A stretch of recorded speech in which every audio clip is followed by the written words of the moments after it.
शंकराचार्य के यहाँ एक शिष्य बनने के लिए गए विद्वान, और उन्होंने कहा भाई ये अधिकारी नहीं हो।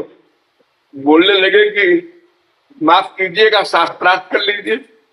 जितनी नॉलेज आपको है उतनी हमको भी है। उन्होंने कहा कि अरे भाई तुम तो हमारे ऊपर हमला करने लगे, शिष्य बनने आए थे। लेकिन ऐसा है कि कल तुम आना तो फिर हम सोचेंगे। तो एक भंगिन से कह दिया शंकराचार्य ने कि भाई जरा झाड़ू लगाती हो तुम से। वो पंडित जी आ रहे हैं, इनके जब आने पास में आ जाए बिल्कुल तो झाड़ू से थोड़ी धूला उड़ा देना इनकी तरफ। तो 50 तो करी कोटि सुना दिया उसको। अंधी है, दिखाई नहीं पड़ता है, उनको गंदा कर दिया, अपवित्र कर दिया। तो शंकराचार्य के पास आए, उन्होंने कहा भाई तुमको खाने दौड़ते हो अभी लोगों को, तुम ब्रह्म ज्ञान के अधिकारी कैसे हो सकते?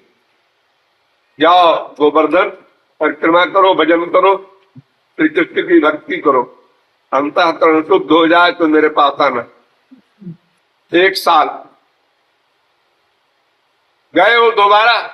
शंकराचार्य ने भंगिन से कहा देख मां, ये अब वो झूला वाले से गुस्सा नहीं करेगा।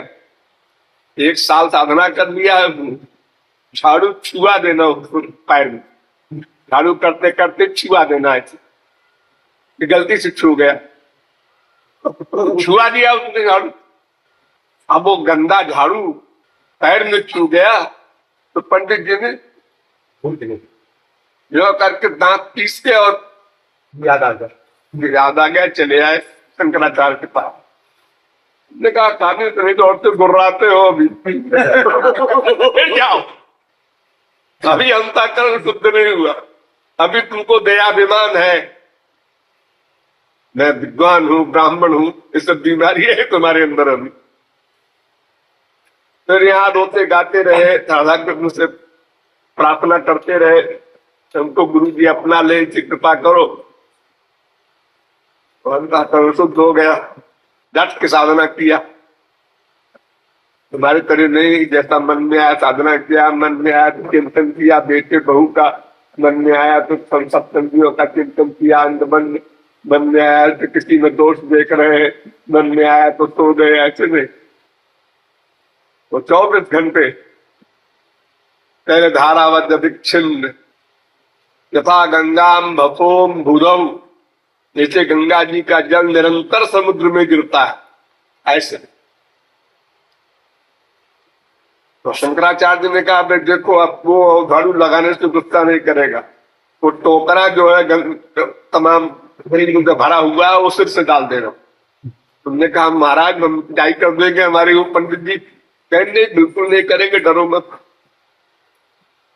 हाँ तुम मुंह करके डाल दिया सिर से। तो चरणों में पड़ गए भंगिन के कि माँ तूने हमको गुरु जी के पास तक पहुंचाया। तो सही अभी नहीं हुए हो, अभी सही नहीं हुए हो, सोचना मत कभी भूल के।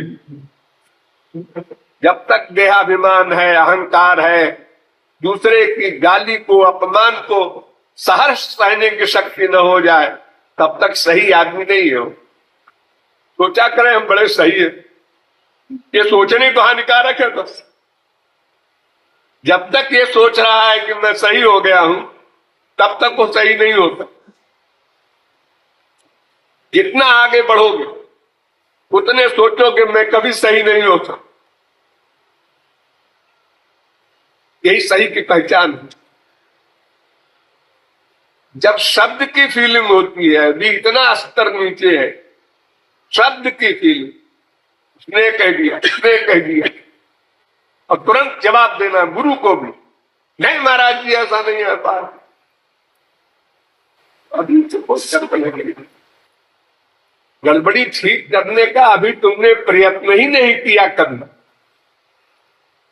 जैसा प्रयत्न छोटे छोटे बच्चे परीक्षा के 4 दिन पहले करते हैं, रात रात भर जागते हैं चाय पी करके, और दिन रात एक कर देते हैं पढ़ने में। अभी उस तरह की साधना तुमने महीने भर भी नहीं की।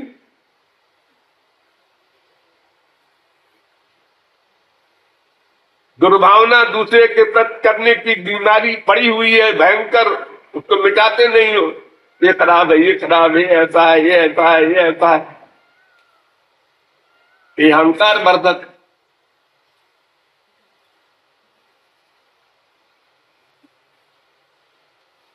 वैसे तो जब कोई विद्यार्थी स्कूल जाता है और 2-4 दिन, 2-4 महीना, 2-4-6 महीना, साल भर में जब वो अपना नाम लिखने लगता है तो समझने लगता है हम हो गए विद्वान, साक्षर हो गए। लेकिन एमए वाला हंसता है, अरे गधे भी 15 साल और पढ़ अभी तू क्या समझता है कि नाम लिख लिया तो विद्वान हो गए।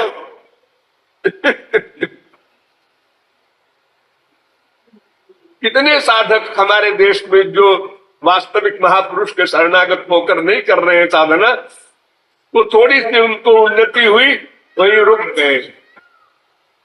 हाँ, मिल गया मिल गया मिल गया मिल गया, तब अहंकार ने उसको दबो दिया, दबोच दिया।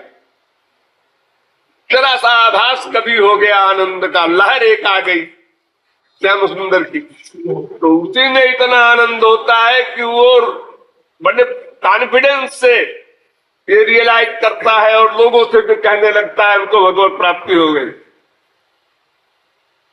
और ये अहंकार जहां आया कहा, वो जहां तक गया था फिर लौट आया, और वो समझे हुए हैं तो भगवत प्राप्ति हो गई, परमानंद मिल गया। वो अपना ही बनाया हुआ ध्यान इतना अधिक सुंदर बन गया किसी समय कि ऐसा लगा कि श्याम सुंदर खड़े हैं, आए, ये चले गए, ऐसी फीलिंग उसको हुई। प्रत्यक्ष देखा मैंने, ऐसा वो कहता है आभास हो। भाव भक्ति में ये सब होता रहता है। तो अगर सही गुरु नहीं है तो गुरु कह देगा हाँ हो गई, और सही गुरु हो कहेगा धोखे में न पड़ो, अभी चलो आगे बढ़ते जाओ, अभी मंजिल दूर है। कदम कदम पर जरूरत है गुरु।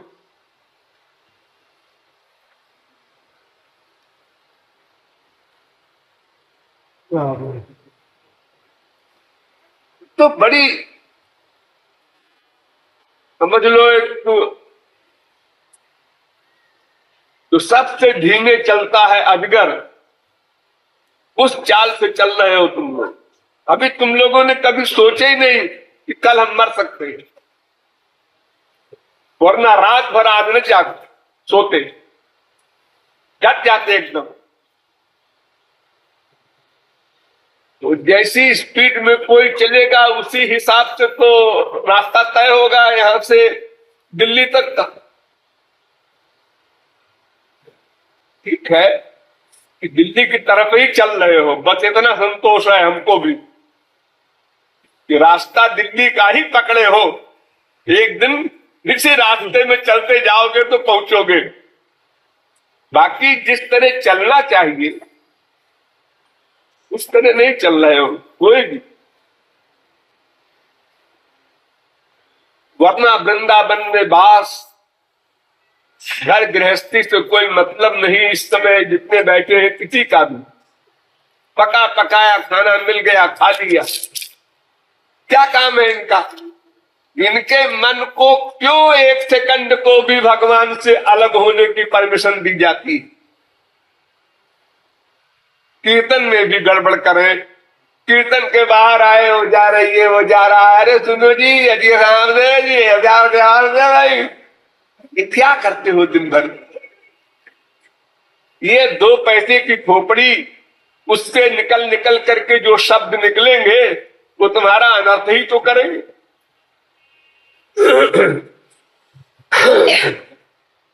और फिर कोई ये बात नहीं कि हाँ भाई युवक कैसा करते हैं, जिनको बिल्कुल पता है हम किसी भी दिन भी मर सकते हैं। ऐसी बुढ़िया बुढ़िया भी, बुढ़े बुढ़े भी जहां बैठेंगे दो ठो क्या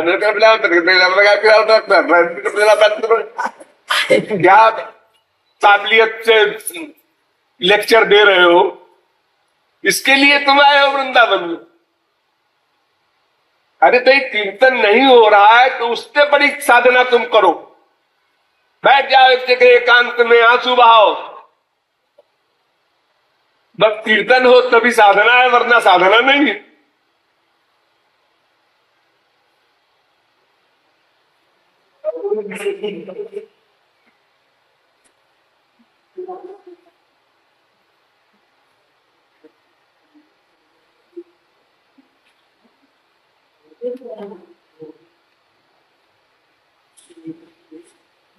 महाराज जी आवाज भी तो गुरु के पास ही मिलता है,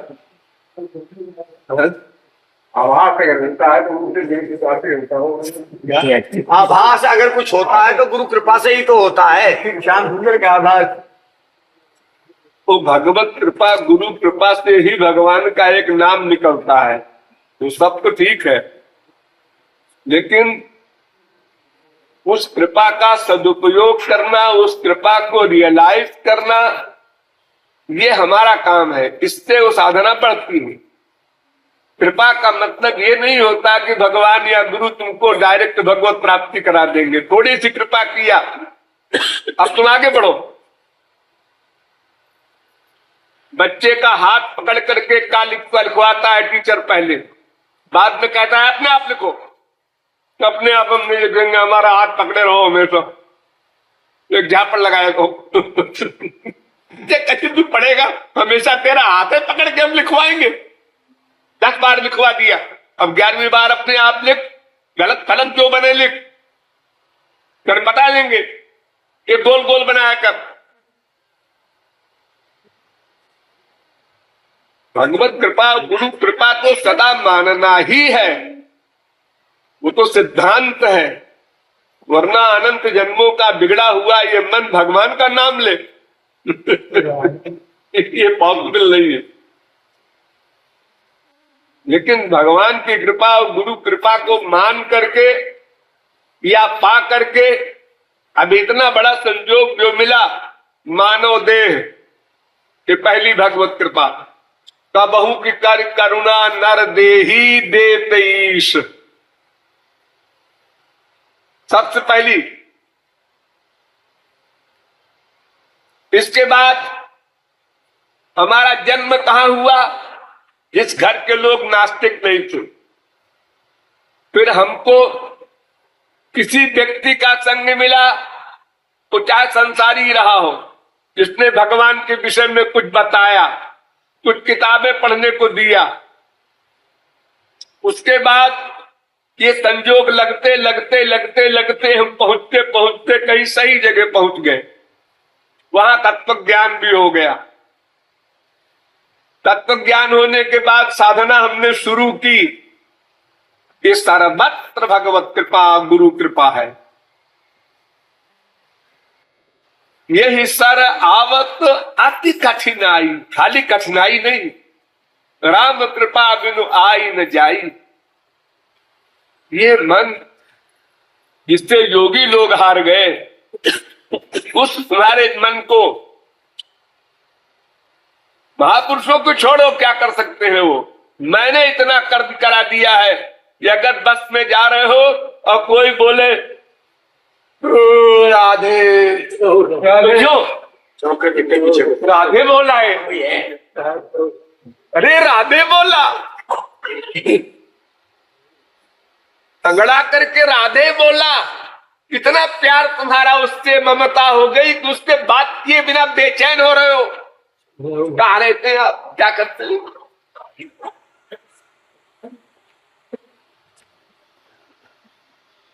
अगर कोई तुम्हारे बगल में बैठा हो और जब बोलते हो तुम लोग जय जय श्री राधे, और वो न बोले न हाथ उठावे, और तुम देख रहे हो कितना गुस्सा तुमको आता है। देखो न मुंह से बोलता है ना हाथ उठाता है ऊपर। ये सब जो फीलिंग है तुम्हारे अंदर, ये बहुत बड़ी बात।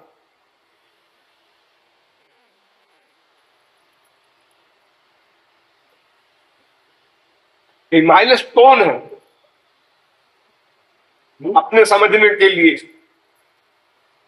लेकिन सबसे बड़ा दोष जो है वो यही है, दूसरे में दोष देखना, दूसरे को अपने से छोटा मानना। ये दोष इतना भयंकर है कि सब अच्छाई बर्बाद कर देता है। और तो ठीक है, नामापराध करना तो सबसे बड़ा अपराध ही है। भगवान के प्रति को सोच बैठो, गुरु के प्रति को सोच बैठो, वो तो बड़े बड़े भयंकर अपराध ही है। लेकिन साधक के प्रति भी अगर दोष चिंतन करता है तो दोष चिंतन करने वाला है कौन? मन। जिस मन से भगवान व गुरु का चिंतन करना है, उसी मन से दोष का चिंतन किया। तो इसका मतलब ये, गंदे कपड़े में एक बार साबुन लगाया और एक बार गंदगी में डुबो दिया, फिर साबुन लगाया, फिर गंदगी में डुबो दिया। और अनुमान ये लगा रहे हैं हमने तो 100 बार साबुन लगाया जी, लेकिन कपड़ा तो वैसे का वैसे ही है। ये समझ में तुम्हारे नहीं आ रहा है क्यों वैसे का वैसे ही है।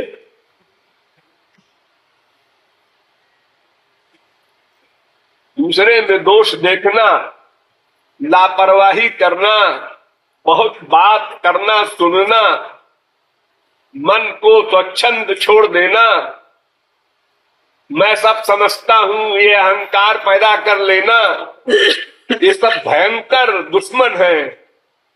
ये ताक में रहते हैं इसको नीचे गिरावे, और तुम लापरवाह रहते हो। वरना क्षणशो विद्या, कणशो धनम। एक एक पैसे के लिए लोभी लखपति जो बनना चाहता है वो प्रयत्न करता है एक पैसे के लिए। उसी प्रकार एक एक क्षण का भगवतीय उपयोग हो, कम से कम तब जब हम संसार के वर्ग से रहित हैं। इस समय संसार में तो बहाना मिल जाएगा आपको, अरे साहब ऑफिस कर रहे हैं, अरे साहब दुकान कर रहे हैं, अरे साहब व्यवहार जगत में है, कैसे क्या करें, अरे यहां क्यों नहीं करते, इसका जवाब दो। कीर्तन बंद होते ही बातचीत शुरू। जैसे परेशान है बात करने के लिए, जिंदगी भर बात किया, हर जन्म में बात किया, जिस खोपड़ी से शब्द निकल रहे हैं वो खोपड़ी है क्या? एक कसम क्यों नहीं खा लेते? हम जब तक वृंदावन बात करेंगे बात नहीं करेंगे, इशारे से बात कर लेंगे। आके मंगल में साधना होती है, 1 महीना रहते हैं लोग, बिना बात किए भी रहते हैं लोग, कुछ लोग, या कुछ लोग कभी गलती से चोरी से थोड़ी सी बात कर देते हैं। और यहां तो बिल्कुल आजाद है आप लोग, हम चिल्लाते रहे तो सुनते ही नहीं। महाराज जी आ रहे, महाराज जी आ रहे।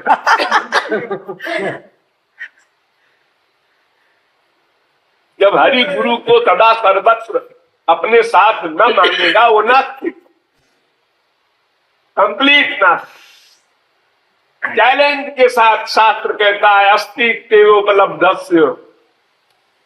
सदा भगवान देख रहा है, सुन रहा है, सोच रहा है, समझ रहा है, हमारे साथ है। ये फीलिंग गई क्यों नास्तिक को?